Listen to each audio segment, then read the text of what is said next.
KRS put a song out in 1990 called Beef. It was the first ever hip hop song that talked about protecting animals. That song in 1990 made thousands of people pay attention to that. And many people went vegan and vegetarian from listening to that song. For us at Hip Hop is Green, we're moving hip hop in a green direction. And so that means that everything matters. Sentient beings matter, the trees matter, the mycelium matters, the air matters, the water matters, everything that's surrounding us matters. And so I was like, I want to do something about this. So I went out and started doing the first ever plant-based hip hop events. And then I would bring hip hop artists that are plant-based themselves, and they would perform and share their story. That grew into a 15-year journey.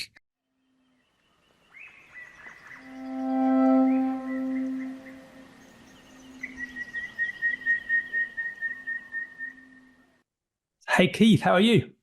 I'm doing good. How are you? Yeah, awesome. Thank you. Really good. Well, it's a pleasure to have you as a guest on Sentientism. I've long admired your work, so it's great to get the chance to have a proper conversation. And as I've explained briefly before, this is a series of conversations about what I think of as the deepest and most important philosophical questions, and often ones that most of humanity gets wrong. Questions of what's real and how should we understand the universe best?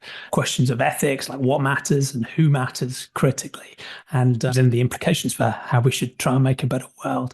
And I have an obvious bias because I'm trying to develop and popularize this really broad, pluralistic worldview called sentientism. And I summarize it as evidence, reason, and compassion for all sentient beings. So when it answers the sort of what's real question, it says, well, let's try and engage honestly with reality to try and understand it as well as we can using evidence and reason, and hopefully a healthy dose of humility. And on the ethical question, it leaves a lot of space for us to work out trade-offs and priorities and different causes, but it says that every sentient being should matter. Every being that has the capacity to suffer, to flourish, to feel anything at all should matter seriously to us as we're working out how to lead a good life. But I'm talking in these conversations to a range of fascinating people, some of whom agree with that worldview and many who don't. So it'll be interesting to understand your own philosophical journey and how that plays into your life's work too. But before we get onto those, how would you best introduce yourself for people who don't know of you and your work already? Yeah, so I am Keith Tucker. I'm the founder and the executive director of an organization called Hip Hop is Green. I'm a father, a brother, a friend, a husband, and currently I'm a human being living on Earth. For the moment, until you do some sort of transhumanist uploading, go live on Mars, maybe. Exactly. Star traveling, throughout the universe. Who knows what's in your future? Thank you for the intro. Right, so let's dive straight into I guess, the first of these crazily big philosophical questions. And the first one really is, what's real, or how should we best understand this strange universe we all share? And that question can cover all sorts of different beliefs, but often an easy place to start for my guests is describing their journey when it comes to religion and the supernatural, and whether they grew up originally in a sort of more religious, spiritual, maybe household and culture, or one that was maybe more scientifically minded, maybe atheistic, or something else, and how that side of their thinking has changed over time, if it has, and how do they think about those big, deep questions of the ultimate nature of reality now? So you can wind the clock back as far as you're comfortable to sort of tell us that story. Love that question. Really do. I'm winding back in my mind right now. So I grew up in Seattle, Washington. I was raised by my mother and my grandmother and my grandfather. My father wasn't really in my life when I was young. My grandparents are from the South. They're from Texas. So they were deeply, I won't say deeply religious, but they went to church every Sunday. And I grew up going to Baptist church. And that was really the first time that I got introduced to religion, was through my grandmother and my grandparents and my mother, of course. And then early on, I went to Catholic school actually in the first grade, and I got taught by nuns. I remember Sister Sheila. Boy, she was mean. If you didn't do anything right, she'd take that something and hit you on the hand with it. It was Sister Sheila was really mean. You didn't want to be around Sister Sheila. Get on the bad side of her. Yeah, so I mean, Catholic school was really strict when I was going to it through the first grade and so on. And then kind of went to public school, and I ended up actually, ironically, back at an all boys Catholic high school in Richmond, California, that I went to called Salesian. I'd moved to Richmond, California, and lived with my dad at that point. And in my life too, at that point, I was really going through some rough times trying to grow up and find out who I am and what my purpose was. And, you end up in different situations in your life. I ended up being using drugs and being on the streets and just in with the wrong crowd, in with the wrong crowd. Although I had a very good family dynamic with my grandparents. Unfortunately, my grandfather passed away early, but my grandmother and my grandfather, and different values that I saw from them from ages maybe 1 to 10. The foundational part of when you get here on earth, who's the influence that's going to be the most influential in your life, and those are the people that are around you, close to you. And that was my grandmother and my mother. And I'm so blessed and fortunate to be able to have had them in my life. They're both passed away now.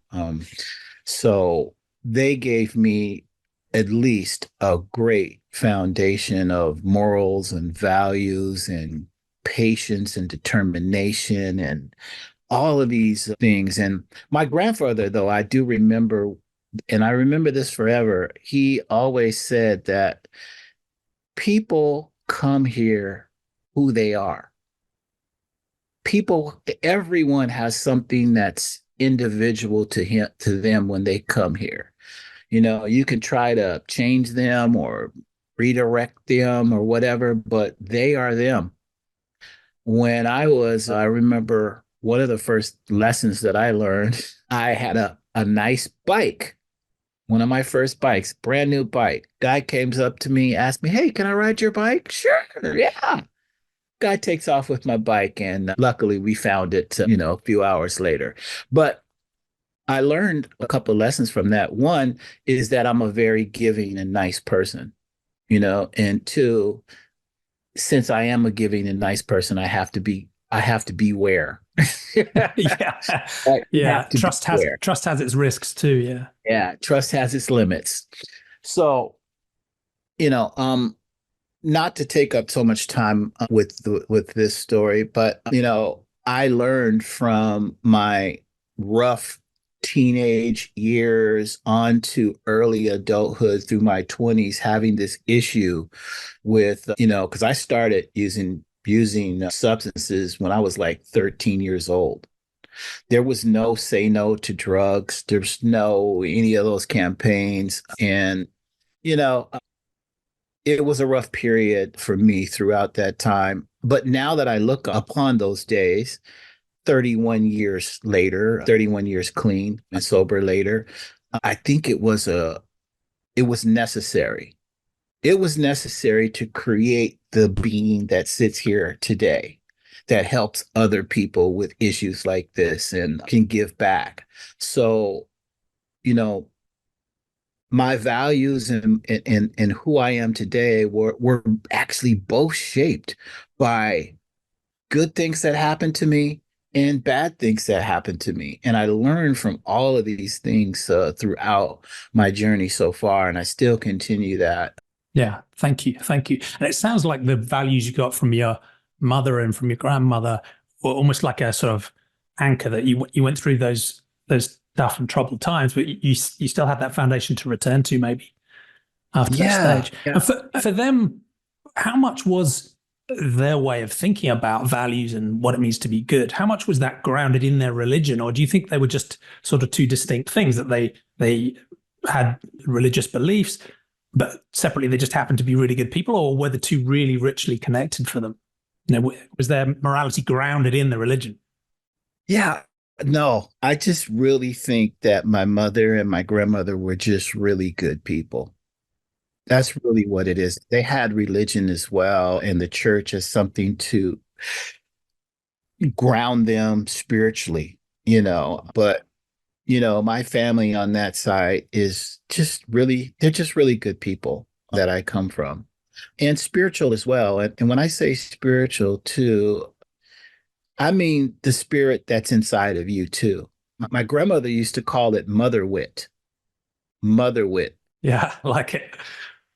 Yeah, I still have that today. Like, inside me, I'll just get a feeling about something. And I trust that feeling to this day. And it's always 100% right every time I trust that feeling. So that mother is inside me. And yeah, and everybody has it too. Some people's some people listen to their mother wit more than others. I will say that. Yeah. Yeah. There's like at least an instinct or a feeling or a sensation or yeah, yeah. And what was as a kid and you were going through you brought up Baptist and then with the Catholic schooling at different stages, what was your what did you think about religion at that time? Did you take it seriously? Did you go along with the beliefs and the rules? Obviously, the nun probably didn't help the story, but were you invested in these things as well? Did you believe them? You know what? I came up in a different time than it is today, right? I mean, like, you got to understand, back in the early 70s, okay, I'll be 59 this summer. So back in the early 70s, it was a different world. In school, they can paddle you in class with a paddle in front of everyone, and there was no such thing as non-bullying, and all of these things were happening there. Specifically in Catholic school, we studied the Bible, and we really actually studied it. I got taught in Catholic school by priest. I never really questioned anything that I learned. I just took in the information, memorized it, learned the stories, and kind of, absorbed it into who I am, right? Although I wasn't following most of the things in the Bible at that point, to be honest with you. Yeah. But I knew I knew the teachings and all of that stuff. I was more interested in having fun and partying and all of that stuff at that point, and really not really focusing on why I'm here, who I am, and what my purpose is. Right. So that hadn't really come into my mind, and discipline. I hadn't really developed a level of discipline yet in my life. So, but I did know a little bit about, Catholic religion, and, so that was it was a part of my life. It wasn't a big part of my life where I went to church every Sunday or anything like that. Personally, when I stayed with my parents, yes, we went to church almost every Sunday, but they weren't deeply religious, but they made sure that we, believed in God. We read, had the Bible and had that foundation as well. I will say though, throughout my journey since then, just rediscovering myself, and I'll tell you a story. The last day that I actually used drugs, that motherwit voice was speaking to me very loud, saying that you may not live through this and you don't have any more chances. This is it. You got to do something now, or your life right here in this realm is over. Yeah. It was a warning. Yeah. A serious warning. So I took heed to that warning, and I went to a treatment center, and I never had been to this place ever in my life. But the voice told me, that motherhood voice, actually, I was listening, and it said, walk through the double doors, make a left. And I'm like, okay, am I actually crazy now? You know what I mean? Like, I am hearing voices. Yeah. I am literally hearing voices now. Okay, I think I'm crazy, but I did it. I walked in this place that I'd never been before, the treatment center. Walked through the double doors. I made a left, and there was actually a Bible there in a nook. Oh, and let me rewind it. Before I found the treatment center, I had to locate a treatment center, right? And back then they had these big giant phone books with, it was out, 8 inches thick. And I opened the phone book up and it went right to treatment centers. And I thought, wow, this is really, really eerie here. It's just not it's not luck that I opened it, that thousands and thousands of pages right to the treatment center. So anyway, I'm there, praying, to the Bible. And at that point, I figured out that I need to change my life, and I made that commitment back on April 7th of 1992 and kept that commitment all the way till today. Wow. Right. Yeah. Yeah. And so, throughout that journey, though, after I got out of treatment, it felt like I was literally, the weight had been lifted off me right after the day that I got out of treatment. All that weight had been lifted off me. I think I stayed with my grandmother for about a month or two after I got out of treatment, and then I moved way out to the country. And this all happened. I guess that was luck. I don't know how you could put it, but my girlfriend at the time, her parents had moved to Texas, and they had a whole house there that I could stay with my girlfriend for free, way out in the country, getting away from the environment that I was in. Fresh start. Yeah. Yeah, fresh start. Once I was there, I started to figure out who is Keith Tucker? Why am I here? And what is my purpose? And that's when I started to get on the journey that I'm on still today, through all of that mess that happened. So baptism through fire. Yeah. Wow. Thank you. So would you describe yourself as Christian now, and you still have that sense of mother wit and instinct, or is it something? How would you describe the way you think about this stuff today? Great question. I am not Christian or religious today. Okay. But I am very spiritual and I believe in God, but I do not follow any religion. When I made that commitment to God in 1992, I believe that I walk in my purpose and in God's purpose every single day. Helping people and serving people is what my purpose is. And so I do that in unison with my spiritual guidance that I have through God. That's what I do every day. Yeah. But it's not necessarily a God that's described in the Christian Bible or the Islamic Quran or anywhere else. It's distinct from those traditions and those ways of thinking. It's more of a purer personal connection, maybe. Yeah, because we have Buddhism, Shintoism, the Jewish religion, we have Baptist, Catholic, we have all of these man-made, Yeah, religions, thousands right? of them. Yeah, Thousands of them, right? And everybody has their dogma and their doctrine and all of these things that we believe is the truth and the way, right? I believe to everybody has their individual path. Yep. And it all leads in the direction of where your life is leading, whatever that is, right? So and I've had some interesting experiences with religion too. This is really interesting. So the Catholic school that I went to is a school called Salesian, Saints of John Bosco.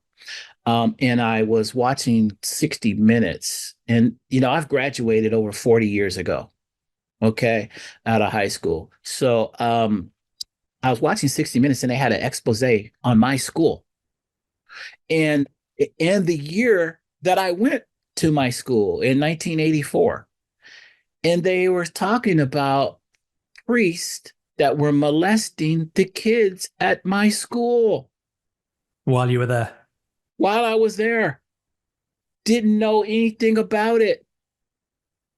I played basketball and, I was into sports and on the side I was into drugs, but you know, I did not know that that was going on at my school. So it really blew my mind, and I've always kind of kept track of that with especially, the Catholic religion and all of the things that have happened. And then I study history too on how religion was used in the past as well too, because that wasn't taught to me in school.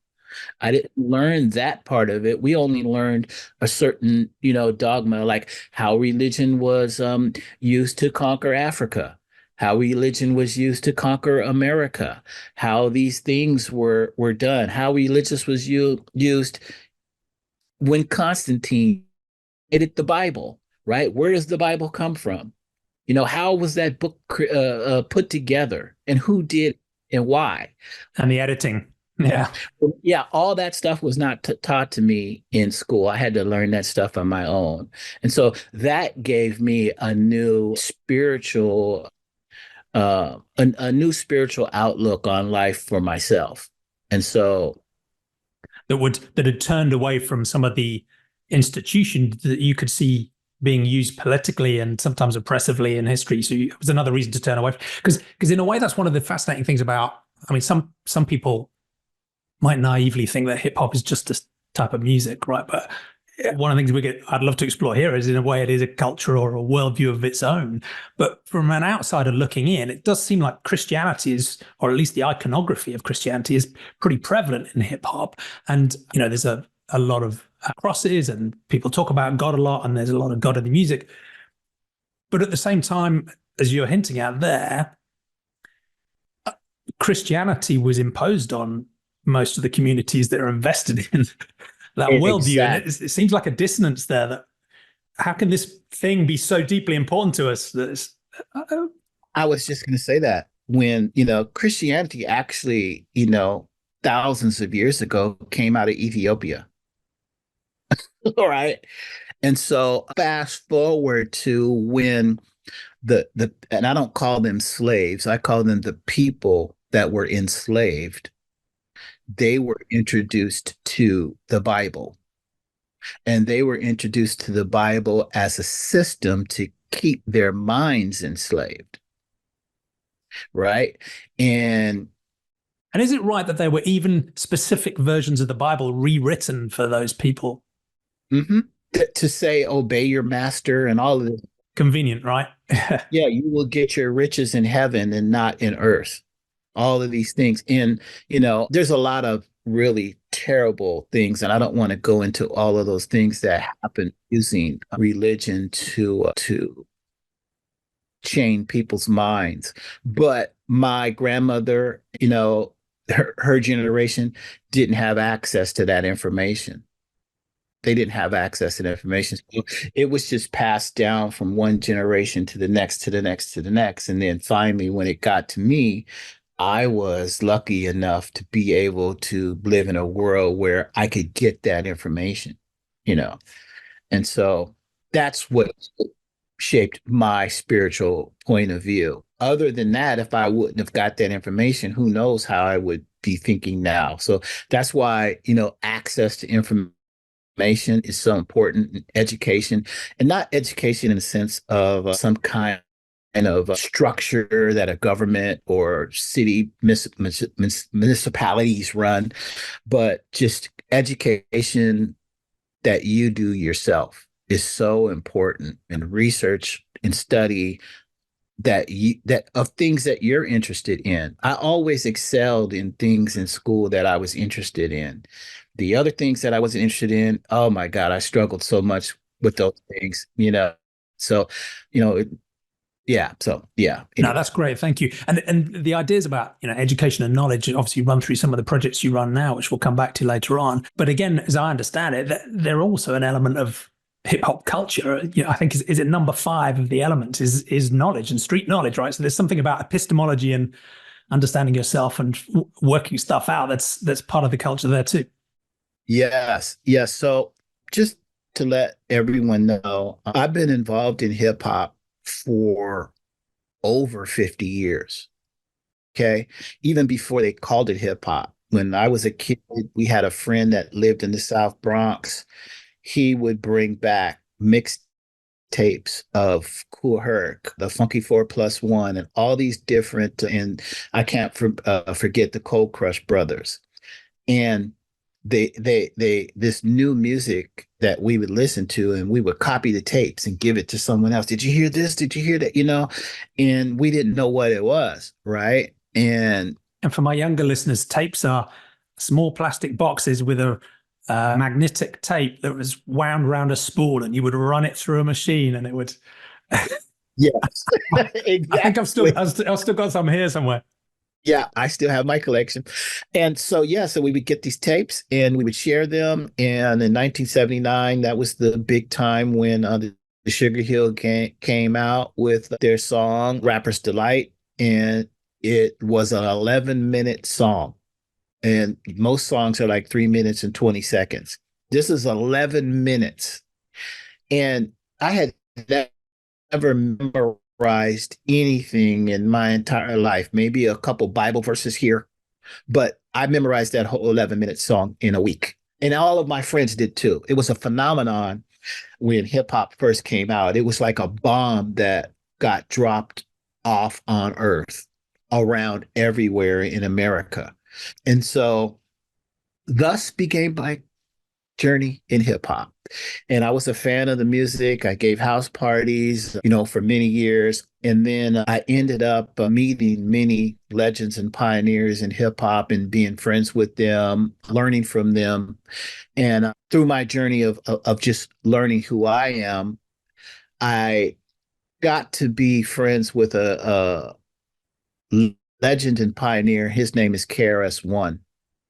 And, we developed a really good friendship for several years. He taught me more about the culture of hip hop as opposed to rap music. And so I got to thank him for, really educating me on and sending me on a journey, through this most powerful culture on the planet, hip hop.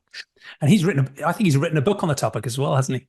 Yeah, yeah, he has a book that he's written on it, and yeah, people should go out and get that book. It goes through all of the culture of hip hop, and it's one of the most phenomenal books ever written on the culture of hip hop. So if you haven't got that book, go out and get it. I have it here. Actually, I'm mentioned in the book too, so that's really, really cool. But the first lesson that he taught me is hip hop is a culture and rap is what we do. So those are two different, distinct things. You have rappers that rap and they rap for money, they rap for fame, they rap for girls, gold, jewelry, all of these things of what rappers rap for, right? People that are in hip hop, and they could be rappers as well too, or MCs as we call them, but they're speaking and rapping for the culture, to build the culture, to be one of the best linguistic people on the planet that use words in a creative way to educate people, to make people have fun, make people feel, all of these different emotions that MCs are doing that teach you. So people have learned, for instance, KRS put a song out in 1990 called Beef. It was the first ever hip hop song that talked about protecting animals and what's happening to animals when you eat animals, when you kill animals, and what's going on in the slaughterhouses and all of that stuff. That song in 1990 made thousands of people pay attention to that. And many people went vegan and vegetarian from listening to that song. Yeah. So that's how important music is. So, And this is, I mean, we're already moving into this second questions about what matters and values, and you touched on them earlier on as well, in that you were saying your personal values were very much grounded in your mother and your grandmother's sense of what it meant to be a good person and to lead a good life. But what you started talking about here is fascinating too, because I think many people from outside of the space would have this naive stereotypical view of where they'd combine rap and hip hop together, and they might say, well, what are the core values of that world as I look at it from the outside? And they might think, well, it's misogyny, it's money, it's aggression, it's violence, it's sort of nihilistic, right? It's a might makes right type of vibe. And those stereotypes just don't reflect, as you were saying, the hip hop culture and particularly what you and others are trying to make it. So for people who have that stereotypical view, hearing KRS-One or BDP, doing something like My Philosophy or Beef would be like, where the hell has this come from? Right?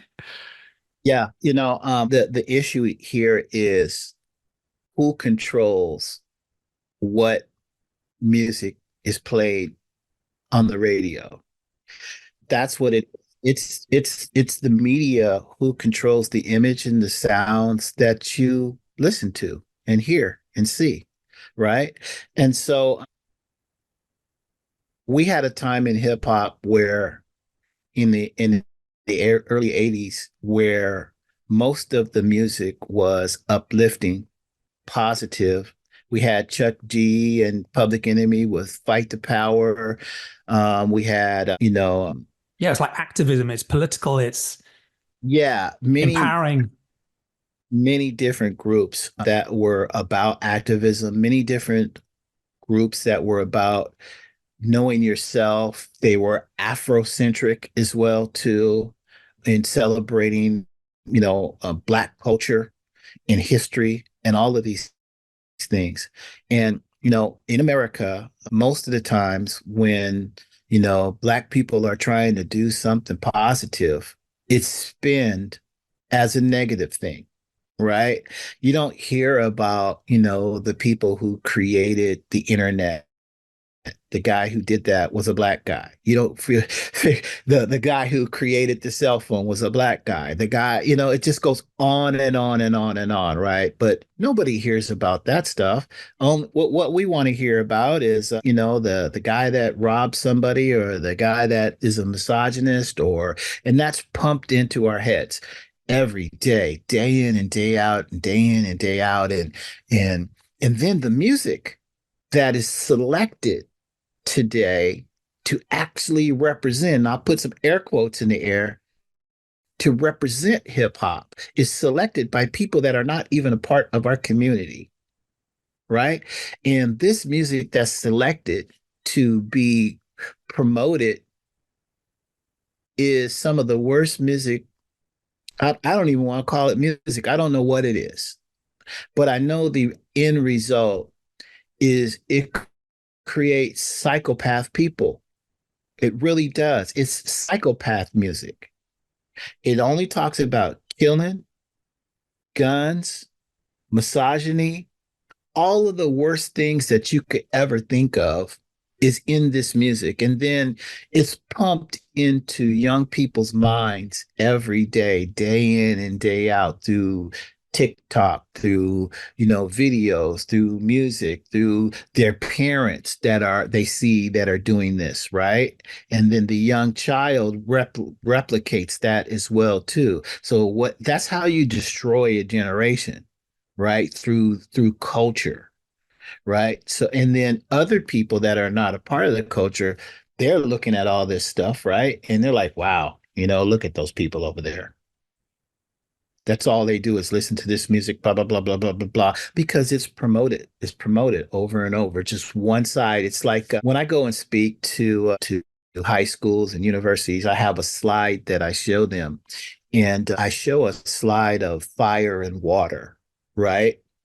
And so, water can be a great thing if you're in the desert and you're walking and you're lost in the desert. Water could be a wonderful thing. But if you're on a ship in the middle of the ocean and you fall overboard, water could be a terrible thing. Same thing with fire. It's the dichotomy of the culture. But if you only see the dirty glass of water, and you're only able to drink the dirty glass of water, that's what you think water is, the dirty glass. You never drank a pure glass of water before. You don't even know what that is. That's what's going on today in hip hop.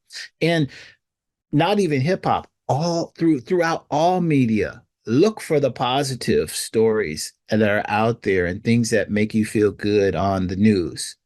Especially here in America, it's hard to even watch the news at night. I was watching the news last night. It was murder, murder, murder, murder, stolen car, kidnapped person.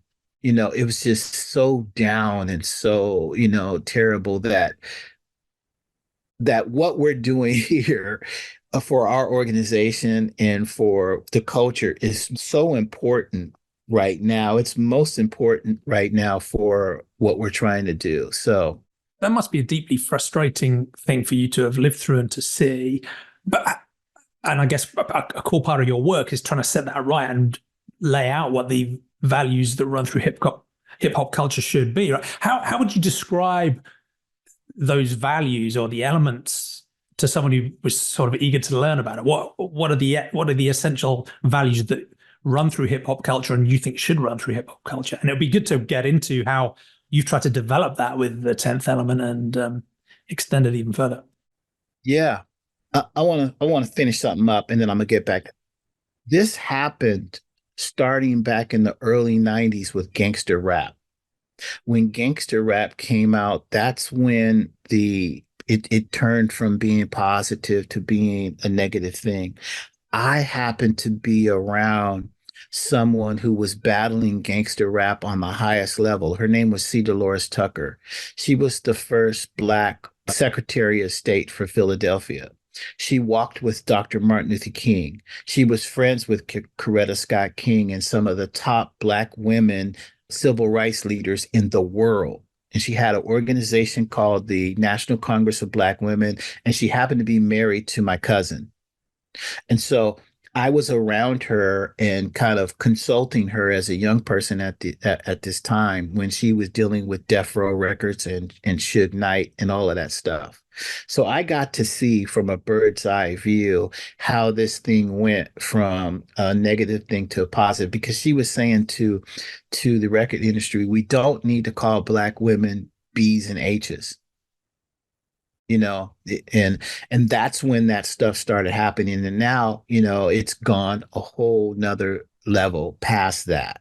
So that is the foundation that I had when it came to understanding both the positive and the negative side of hip hop. Now let's talk about some of the values of hip hop as opposed to rap music.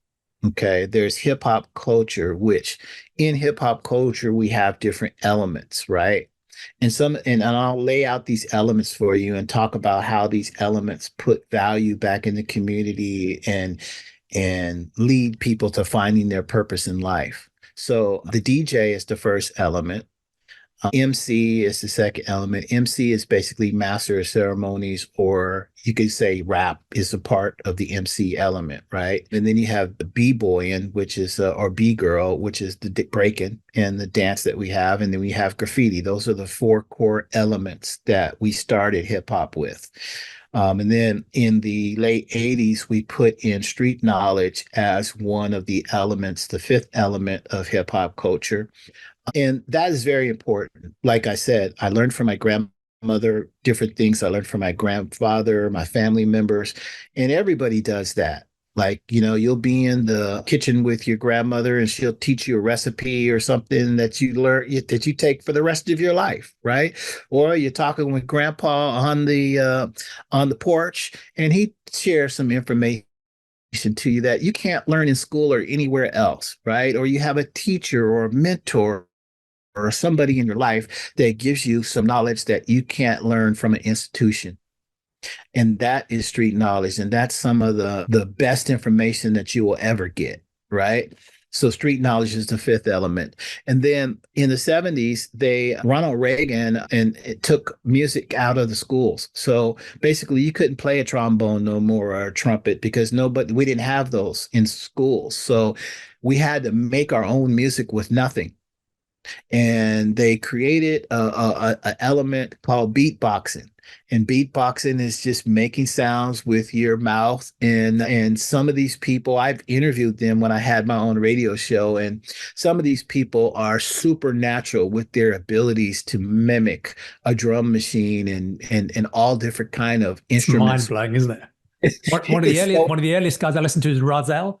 Oh yeah, Roselle. Uh-huh. There you go. You know what's up.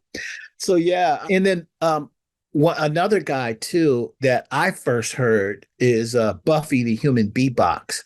So Buffy the Human Beatbox was part of a group called the Fat Boys, and he made the first ever song just with the human beatbox, and it's called the Human Beatbox. So check that out if you want to. It's pretty cool.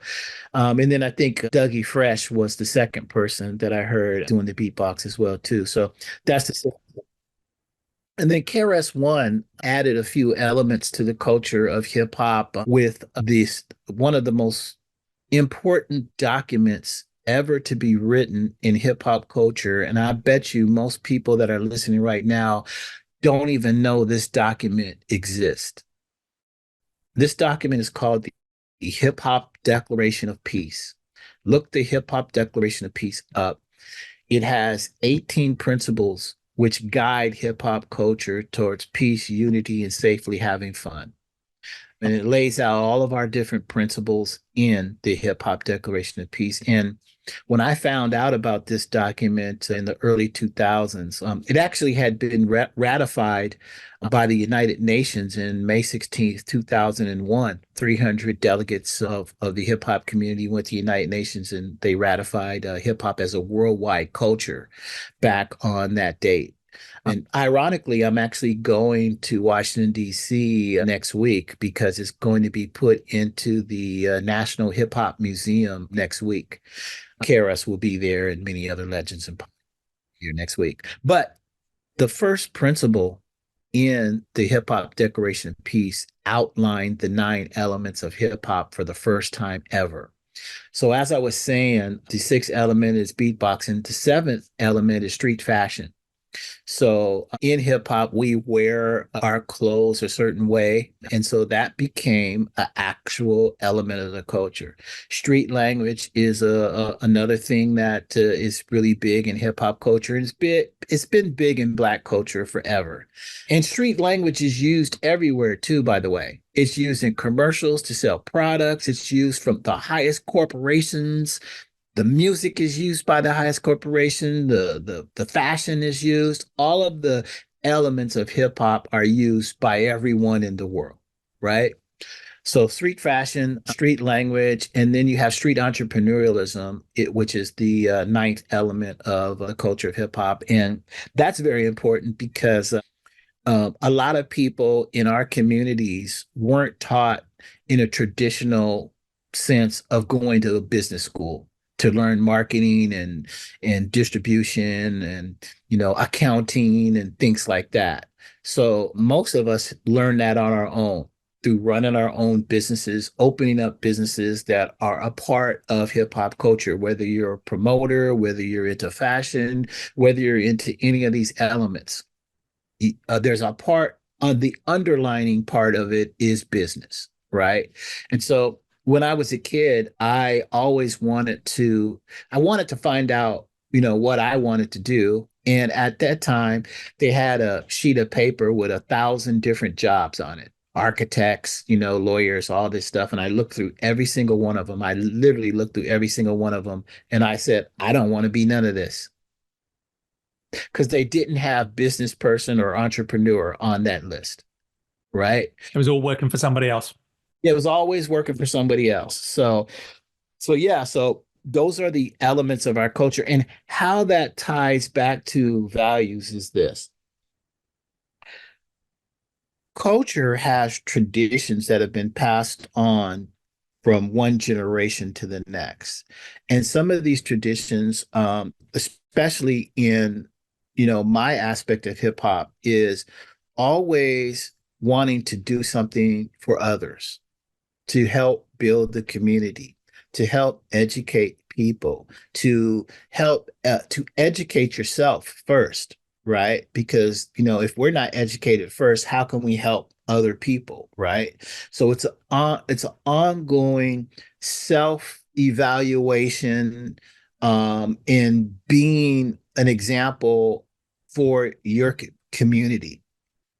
And then coming up with very creative ways to do it, whether it be like a nonprofit or whether it be giving shows, and other people can find their way. Like I know a young lady I met that wanted to be a part of Hip Hop is Green, and now she is in New York and she's a dancer and she does hip hop dance, and that is something that is part of her. That's her passion. That's her purpose. That's what she does. People find their purpose in life through all these different elements. And that's the wonderful thing about hip hop is that it doesn't matter what color you are, what religion you are, how old you are, or anything. You can be a part of hip hop culture, and we embrace you and accept you for who you are, whether it be LBGTQ, whatever. You know what I mean? So, that is the good part of hip hop. I want to make sure that I let people understand one thing too. Being kind and considerate and being friendly is part of hip hop culture. But make no bones about it, we're not going to be suckers either. So you know what I mean. Most of us are not to be played with, Yeah. but we Yeah. still are nice people. You know what I mean, and all of that stuff. But we're not suckers. Yeah. Yeah. It's a balance. It's a nice balance. Yeah. It's a definitely balance. And in business, there's a good friend of mine. I won't say good friend, but somebody that I know, Damon John, that's on the Shark Tank. And he comes from hip hop culture deeply. He actually came on my radio show years ago and I interviewed him, talked about his journey, right? And but he'll tell you, that's why they call the show Shark Tank, because Yeah. business is full of sharks. So you have to, be very careful when you sign agreements, and I don't need to say this to people that are in the record industry, You can't just be lend your bike to anyone, that's right. as you learned, as you learned. Yep, that's right. Don't lend your bike to a friendly face. Thank you. So the other thing in this part of the conversation, which we often zero in is who matters, because I think so many different worldviews will talk about compassion and kindness and care and building community and helping each other out. But for some groups, that's just an in-group of humans, right? Only people like me really matter, and the other humans don't matter so much. For other people, there's this aspiration of at least universal human ethics and human rights, right? So, okay, all humans matter, and that should be true regardless of sexuality, gender, race, caste, what you look like, your intelligence, all humans get to matter, and you're all in the club in terms of compassion and so on. But you've talked already about, and I obviously have a bias given this sentientism idea of going beyond that to all other sentient beings, and human beings are not the only sentient beings. And it would surprise people, I think, to find that is a thread of hip hop culture that goes back. This isn't a new thing, right? As you said, it goes back to KRS-One and BDP and probably older than that. So, and part of your work with Hip Hop is Green is to, I guess, build on that and accelerate that and broaden that moral scope even further. So I wonder if it's worth touching on how you are bringing non-human animals into the space through the 10th element, and how that, again, it's not a totally new innovation, right? You're building on people who've come before, but how's that playing out? Because it might be unexpected for some people. Yeah, you said it, building on people who came before. Right. So my generation of hip hop is really the first generation of hip hop. And we built on who came before us. So who came before us? We're talking about civil rights leaders. We're talking about the Black Panthers. A lot of people are influenced by them, you know, and they were influenced by the civil rights movement. So those are our studies. Like this is where we come from, and our our cultural foundation is built off activism. I'm a social activist, and I applied it to climate change and the animals and the environment. That's my application for it. The Black Panthers had to, their application was fighting against the US government, right? And so, yeah, that's where really where we get it from is built upon that. So now, first of all, for us at Hip Hop is Green and what we're doing with this whole green age of hip hop that we're in right now is we're moving hip hop in a green direction. And so that means that everything matters. Okay? So sentient beings matter, the trees matter, the mycelium matters, the air matters, the water matters, everything that's surrounding us matters. The whole system. Yeah. The whole system matters because this system and everything that's in it, everything has a purpose.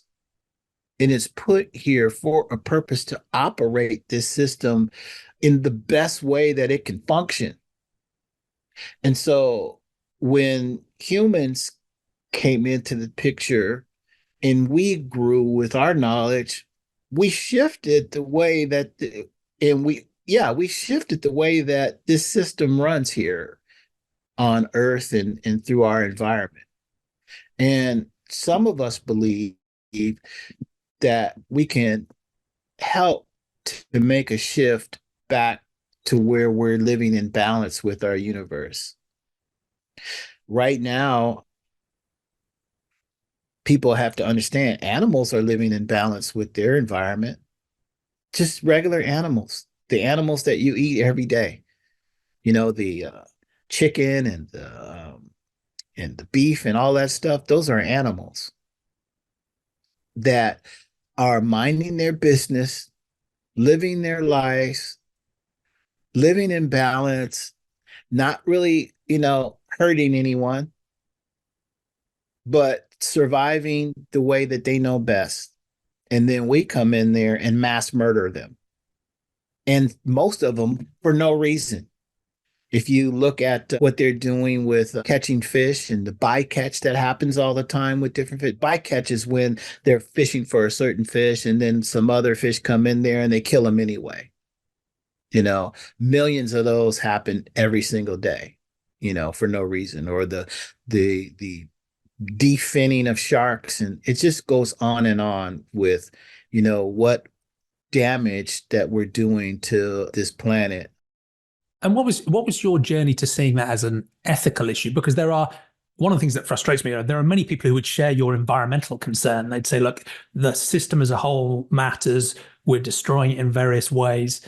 The problems that causes, they think of in quite narrow human terms, right? So really, they say they're worried about the environment, but really they're worried about comfortable temperatures and fresh water and having enough space for humans to live comfortably. It's not really an environmental concern. It's really a human concern. And when people think that way, they conveniently leave a lot of space for egregious harming of non-human animals. So to my mind, it is a really distinctive thing to actually, yes, think about the environmental problems we're causing, but also to see an ethical issue, as you said, with the victims of some of our practices. What was your journey to seeing that's an issue too? My journey to seeing that was being able to find out what my purpose here is on the planet. So once I found out that, and it came through this, many people, and when I say people, I'm talking about Black, Indigenous, and people of color here in the United States are dealing with cancer, diabetes, heart attack, stroke, all of these things from eating meat. Right. And so I was like, I want to do something about this. So I went out and started doing in 2009, the first ever plant-based hip hop events. And so I would give plant-based food for free to people who came to the event, especially young people. And then I would bring hip hop artists that are plant-based themselves, and they would perform and share their story. That grew into a 15-year journey of me doing tours, the first ever plant-based hip hop tour around the country. It led me to serving over 40,000 meals to youth and families. And it also provided a way where I could take care of myself without working for somebody else and I could pay the bills, right? And that's the big thing. Most people are only concerned about survival, right? And, and they're concerned with a lot of other issues that are happening in that whole survival circle. Where am I going to get my food at? How am I going to feed my kids? How am I going to get gas to go to work? How am I going to pay all these bills? All of these things are piling up. You know what's not even on the list? Animal rights or thinking about animals. I mean, because they're in survival mode. Most people are in survival mode themselves. There isn't space. Yeah. Yeah, and they don't and once I got out of survival mode, my mind was free to be able to think about other things than survival mode. That's the issue. And so now how now that we're here and throughout that journey of serving those meals and learning about the hip hop declaration of peace and doing all these things, I'm always a student as well as a teacher at the same time. And when I was interacting with all these young people and doing the hip hop is green dinners, I would be in the community doing something and somebody would come up to me, "Hey, Keith, my granddaughter went to your event and she went vegan a few days after she went to your event. And like most people in my family are vegan now." And I'd be like, "Wow, this is great." And, that would happen to me over and over and over again. And I'd be like, "Wow, these, hip hop is green dinners are amazing." But I was like, what if I had more time with young people than 2 hours? What what if I could create some kind of educational program or something, that we could educate them on? And it took me several years, to figure that out. And that's what I was figuring out. And so it came to me one day that we had to make what we're doing a part of hip hop culture, an official part of the culture. And I had been a student of the Hip Hop Declaration of Peace, and I was reading it one day, and I read the first principle, which talks about the 9 elements, and then it says, whenever and wherever these and future elements, and then I stopped. I said, future elements? What? I was like, maybe we need a 10th element of hip hop culture, right? And I was like, all I do is health and wellness for the community, right? That's really what I was about at that point. And so I wrote a letter to the all of the legends and pioneers of hip hop saying, "Hey, I want to add a new element and it should be health and wellness." And I listed all my reasons why. Many people sent back letters saying, "Oh, this is wonderful. How can we support? Blah, blah, blah, blah." And so I raised maybe about $50,000. We had an event on April 21st, and this was strategic too, the date. April 21st is the day before Earth Day. And so I was like, because the 10th element should have its own special day connected to the earth. And so April 21st is the 10th element of hip hop day. And so on April 21st, 2016, we signed the 10th element into existence and birthed a whole new element in Harlem at the Schomburg Library in Harlem with many legends and pioneers that were there. And part of the 10th element, I really thought about the proclamation and what goes into this proclamation, right? And how my studies up until then influenced what I put into the proclamation. Because remember, when I told you that once I was free of the burden of survival, I was able to really go into my studies on how we eat. How does that affect our environment?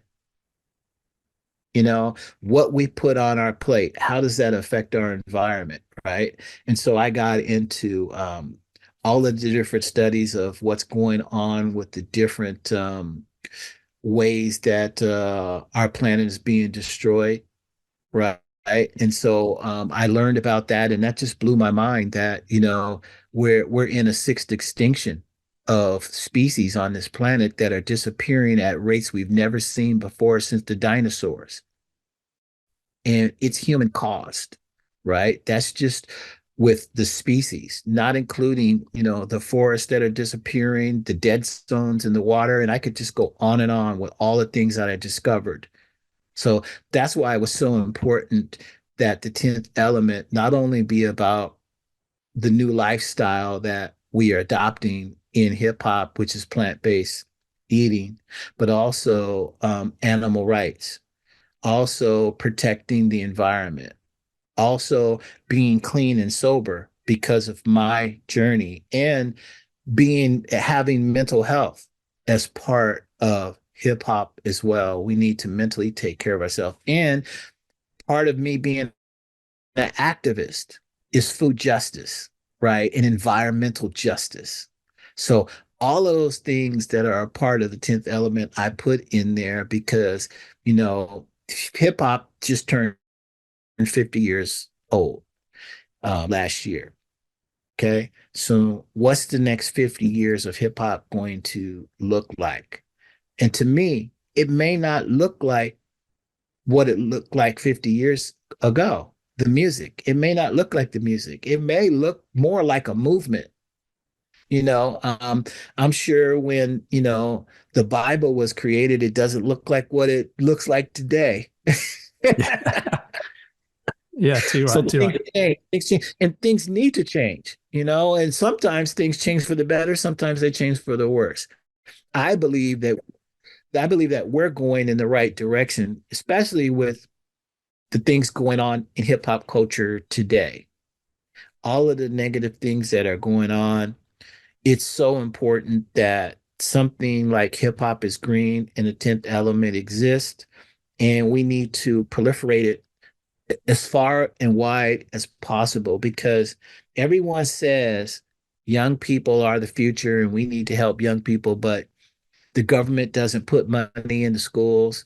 The educational system is going down the tube, and teachers aren't getting paid anything to do what they do. So we're not investing in that. What we're investing is, oh, there's a war over here. Let's put billions of dollars over here. There's a war over here. Let's put $1 billion over here.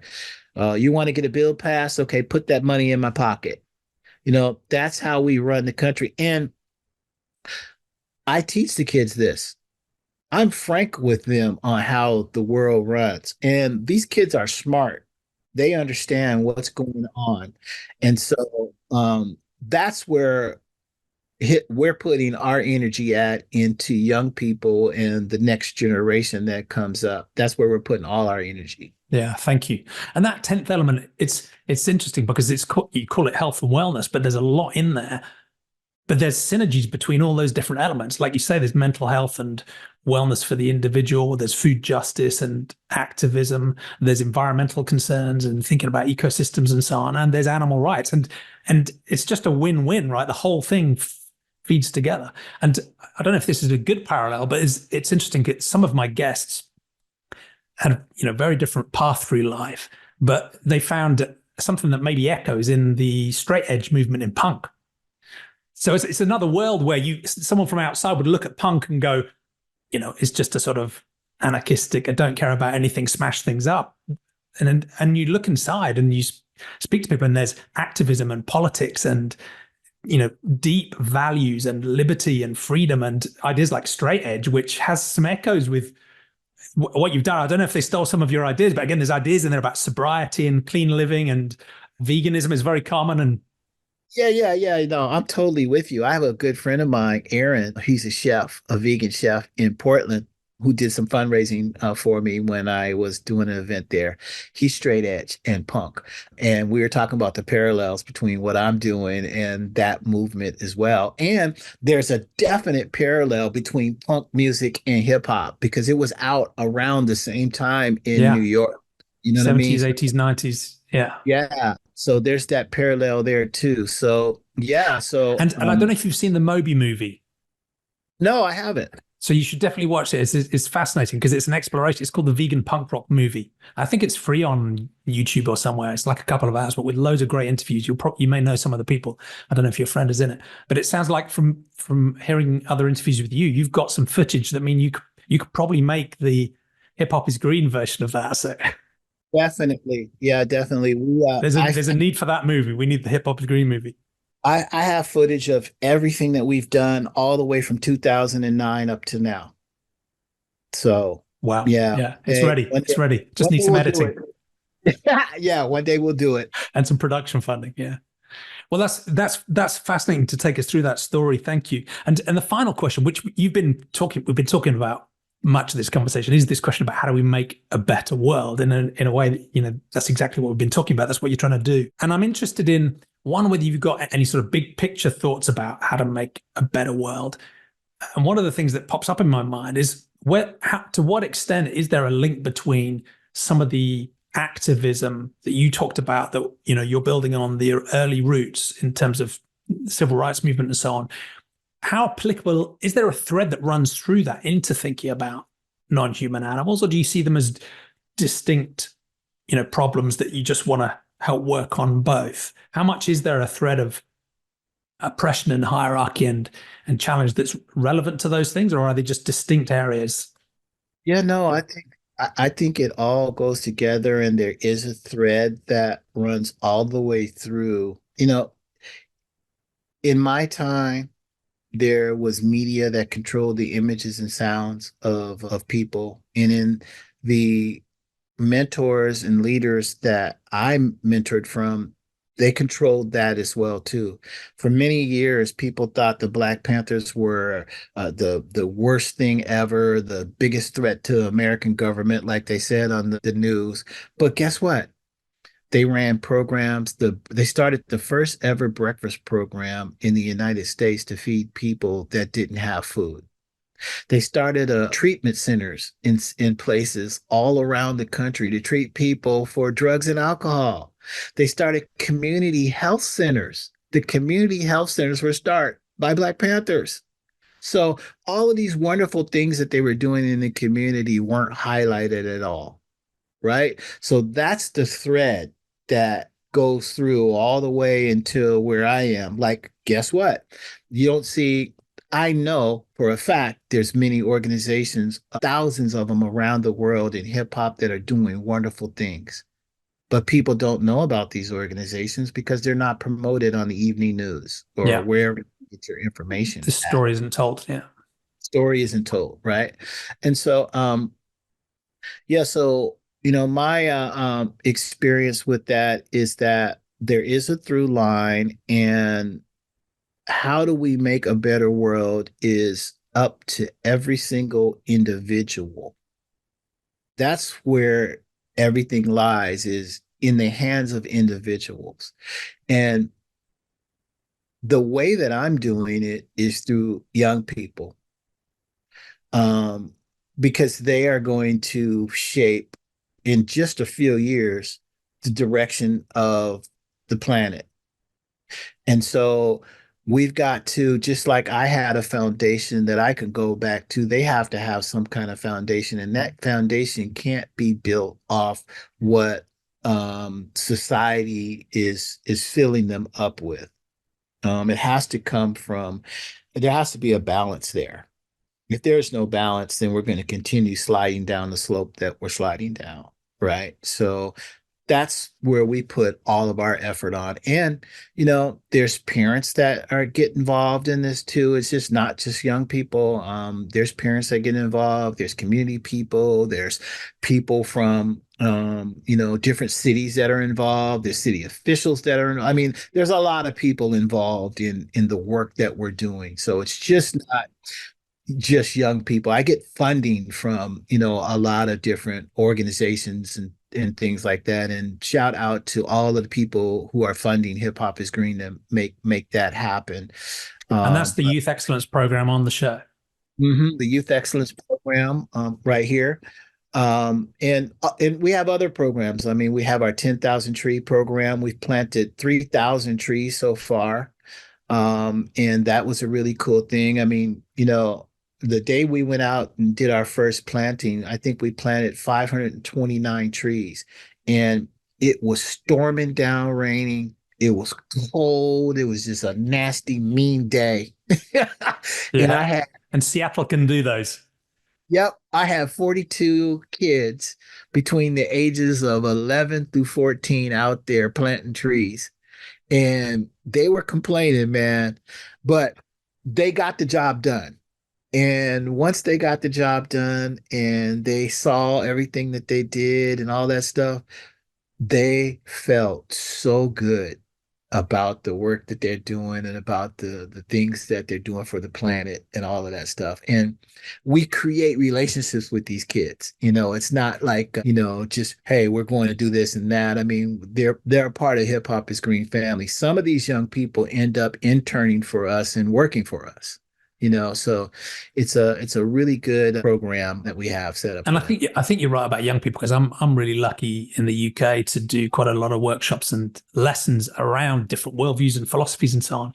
And I'm just continuously blown away by even young kids, right? Even 6, 7 years old, they can be proper little philosophers. They can really understand these like quite deep ideas and the imperatives and the things we've got to do better than the average adult. Although the average adult is a low bar from my experience on Twitter these days, but. But yeah, just any work I do with young kids just gives me, restores my hope in humanity, right? Yes, definitely. So there's the Youth Excellence Program. There's the 10,000 trees. Do you want to tell us a little bit about Cherry Street or is some of the other work you do just to round out the picture? Or? Yeah, definitely. Thank you. So, as I told you, my grandmother raised me, and she was the first teacher that I had along with my mom. And my grandmother was an excellent gardener. Excellent. She actually won an award for the one of the best gardens in Seattle. And so I learned from her how to garden, how to work with plants. And this wasn't anything where she taught me. I just watched her. And she told me to grab this, do that, whatever. And I just hung out with my grandmother, learning how to do all this stuff. And then one day, and I grew up on Cherry Street. So this is where I'm from. This is where I lived with my grandmother and my mother, right? So this is our family property that we've owned for 60 years that was just vacant, the vacant lot. We own another property next door, which is we built apartment buildings there about 55 years ago. So that's part of our family. But next door was the vacant lot. And I went there one day and I was like, I'm going to turn this into a farm. And I got one of my good friends, Farmer Mel, shout out to him. And he came in and helped develop the farm for us there. And I helped develop a whole program where on Tuesdays, we would take them to a kitchen and we teach them how to cook plant-based food. And then on Wednesdays, we go to the farm and teach them how to use tools and grow food and all of that stuff. We did that for one summer with about 15 kids. And so this was before COVID. And so that program was really, really cool. We really bonded with the kids and they learned things that they'll take with them for the rest of their life, like learning how to cook food. That's something that is a skill that you can use for the rest of your life. Learning how to use tools. That's another skill that you can take to use the rest of your life. But I think most importantly is being able to put your hands in the dirt and be a part of the earth and grow something is something good for your spirit and your mind, as opposed to texting on being on Twitter and being on TikTok and all of that stuff. Get away. There's no cell phones here, right? It's just communing with the earth, the birds, the bees, the environment that's there. It was, the farm that we had Mel and I created was such a beautiful place on a small urban, piece of property, but it was lush. It was green. We had things everywhere growing. So it was like an oasis in the middle of a city, right? So that was a wonderful program. And then COVID happened, right? And so COVID changed everything for a lot of people. And I remember when we were in quarantine and my wife was like, you know, what are you going to do now? Like I can't do hip hop green dinners because I mean, you know, you got, matter of fact, 3 days before they announced that there's a new disease that's going around, and if you look back at the news reports, Seattle was the first city that had an outbreak here in Seattle. And the governor made an announcement because we were actually at the press conference. Some of my people were, because we were doing the biggest Hip Hop is Green event ever. It was called the Hip Hop is Green Health and Wellness Expo. And I put thousands of dollars into this expo. It's going to be at the Seattle Center. I had people coming in from around the country. I had 10 schools involved. It was going to be this big thing. 3 days before the event happened, the announcement came, all events are shut down. I lost all my money and it was just bad. And then my wife was like, what are we going to do now? And, you know, um, I said, I do not know, but I know I'm going to figure it out. I know I'm going to figure it Just the out. next challenge. Yeah.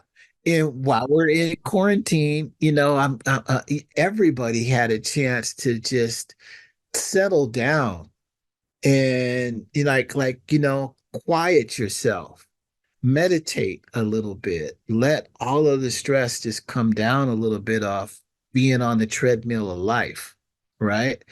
That was really good for me, really good for me. I started thinking about the farm, and I was like, you know what, we did that program at Cherry Street, it was really good. How can I innovate?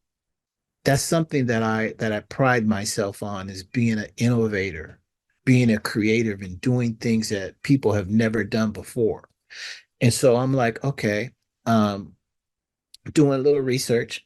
Before on my journeys, I've seen people doing all different kind of growing in different cities, right? Aquaponics, soil remediation, growing using tractors and trailers and stuff on different farms, hydroponics. I've seen it all, right? And so I started studying all the different modalities of growing food, and I landed on hydroponics. The reason why I landed on hydroponics is because in urban communities, we don't have land. And how are we going to grow enough foods to sustain us? And so hydroponics was a really good idea. And if people don't know what hydroponics is, that's really just growing plants in water that has the same nutrients that the soil has in it. But you can actually we grow vertically instead of horizontally, and growing vertically in these 45-foot containers, it's like a big giant lab, and you can grow like 2.5 acres of food in one hydroponic lab. And so I Wow. was Because you can control all the conditions, can't you, for the And so I can grow, yeah, like there is no winter in the hydroponic lab. We grow 24 hours a day, 7 days a week, 365. We can grow 500 different varieties of plants and vegetables. And so I landed on that, and then I just built from there.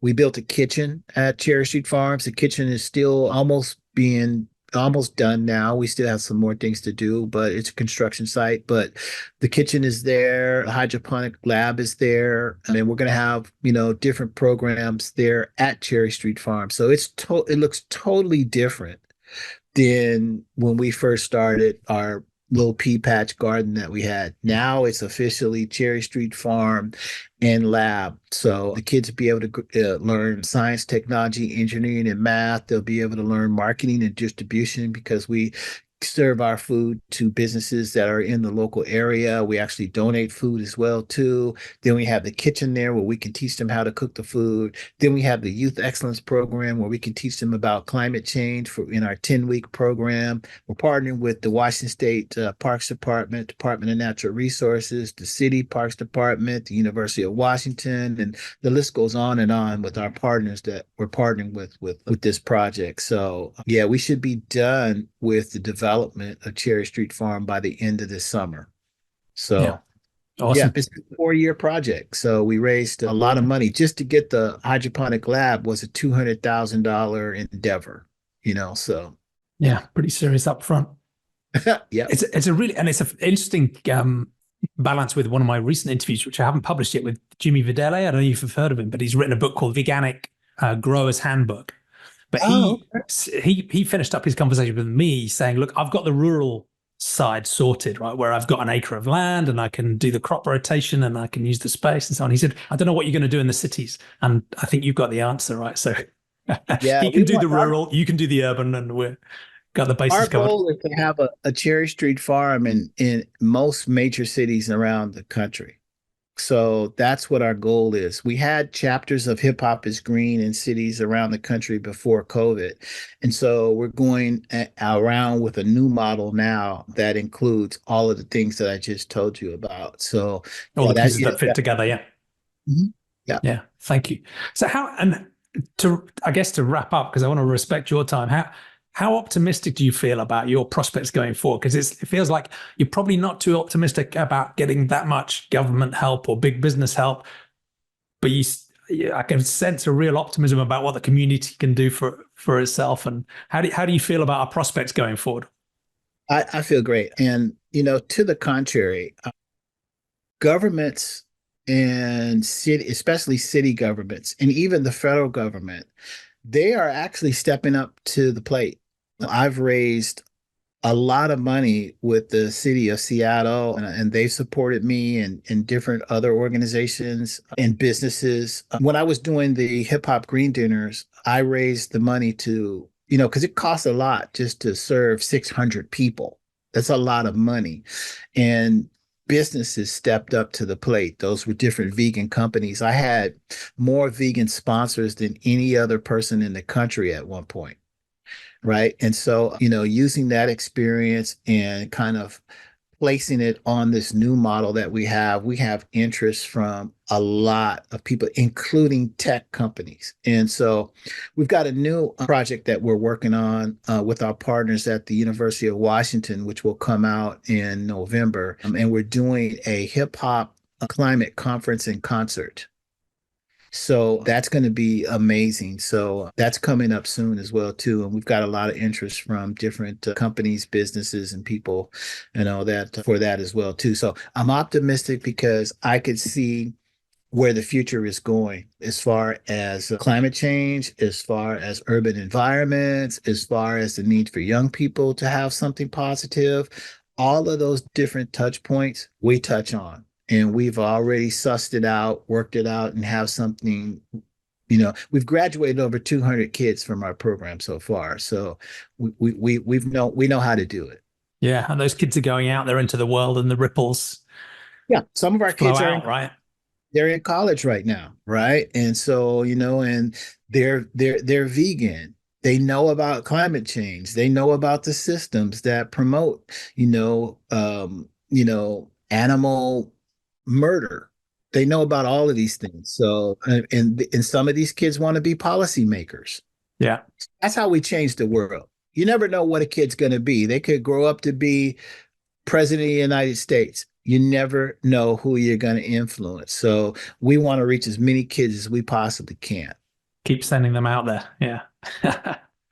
Is there anything else you wanted to add into the conversation? But also, what's the best way of people supporting you, backing your work, following what you're up to? I'll include links in the show notes, of course, to all of your projects. But Yeah, I would like to say to people that are out there, I know that everyone is on that treadmill, right? We have to put food on the table. We have to take care of our families and things like that. But if there is no environment and there's no food or water or air for your kids that you have, that is terrible.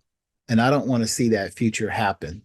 So all of us have to do something. You have to educate yourself on the issues and what's happening. You have to get involved. You have to do something. It's not, we can't just sit on the sidelines anymore. It's already too late.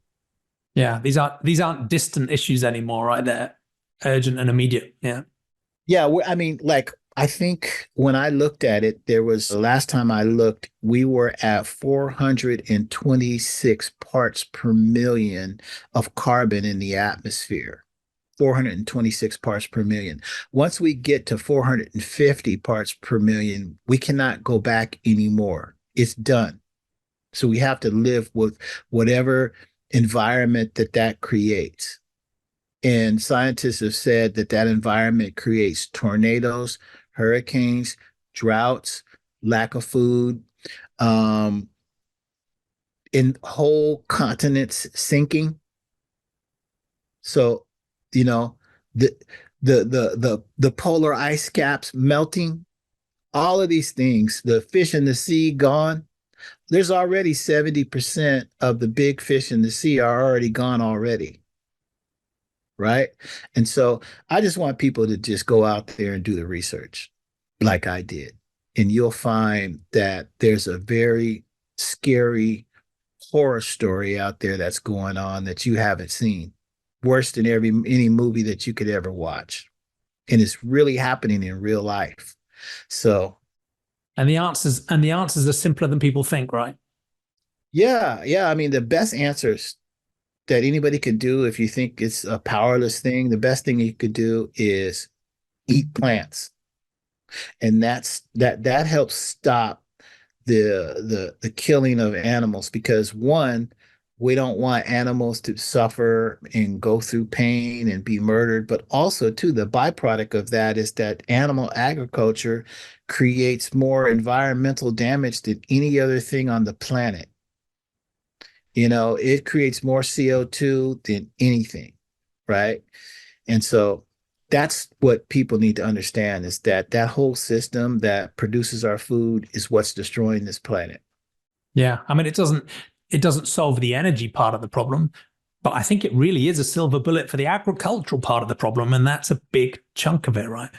Regardless of exactly what the percentages are, and it's the emissions, it's the pollution, it's the land use is absolutely mind blowing. It really is a silver bullet for the agricultural part of the environmental crisis. Yeah. Yeah. Well, consumers control the capitalist society, right? So, if we don't want to purchase a certain product, they won't sell it anymore. That's just basically what it is. If we don't eat meat, then, they start producing plant-based meat. Yeah, and the marketing and the subsidies sort of push things off course, right? And there are big institutional influences on that as well. But the fact of the matter is, if people stop buying it, that will drive a change, right? We do have some power. We do have some power. Yeah. Yeah. Policy has a lot to do with it as too. And we do have to hold our elected officials accountable. So that's another part of it as well. And we actually do activism. We are part of a bill that created $10 million worth of subsidies for plant-based foods in New York. So, we're part of that part of it too. And we have kids be up and front about it and on the forefront about it. So some of our kids have actually helped set that and worked with that bill. Yeah. Awesome. Well, I will let you get on with the rest of your day. It's been absolutely inspirational to talk to you. Thank you, Keith. And like I say, I'll include the links in the show notes to all of your Hip Hop is Green work. But if there's anywhere in particular you want to Oh, point us, yeah. let us know. Go to hiphopisgreen.com, and we're Hip Hop is Green everywhere. We're Hip Hop is Green on Twitter, Instagram, TikTok, all of that stuff, Facebook. Just find us there. But if you want to know a lot about us, we really put some money into our website to show everybody what the work is that we're doing at hiphopisgreen.com. Yeah, it's great. That's the perfect place to start. Yeah. Well, thank you again. It's been great to have you as a guest on Sentientism. Please do stay in touch, and more power to you. Thank you, Keith. Thank you so much, Jamie.